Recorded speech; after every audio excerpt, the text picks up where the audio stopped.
Бүгін мен интернетте хит болып жатқан лаваштан орама жасап көрейін деп шештім. Ол үшін біз магазиннен осындай лаваштың ең үлкенін алдым. Кішірегі үлкені болады екен, соның үлкенін алыңыздар.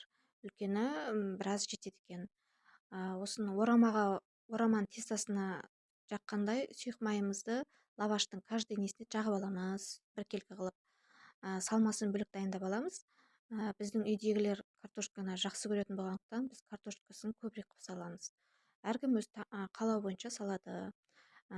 Пиязымызды, картошкамызды, етімізді қолмен майдалап турап аламыз.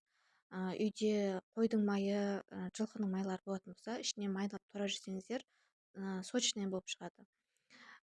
Лавашым, мен осындай кішкентай мантоваркеге жасадым, бізде адам аз болғандықтан. Лавашты орауға келмегендіктен сырты қатты болады екен. Оны осындай мантоваркінің көзіне ортасынан бір бөліп лавашымызды өйстіп салып алдық. Негізі тестадан ешқандай айырмашылық жоқ екен. Піскен кезде өте жұмсақ, дәмді болып шығады екен. Лавашпен жасаған оңайырақ па деп ойладым. Бір жаққа жұмыстан асығып келген кезде тез жасалынады екен. Өйстіп жасап көрсеңіздер болады екен. Бір жасағаннан барлығына ұнады. Тестасы өте жұмсақ болады екен. Үй жағдайында жасап көрсеңіздер болады.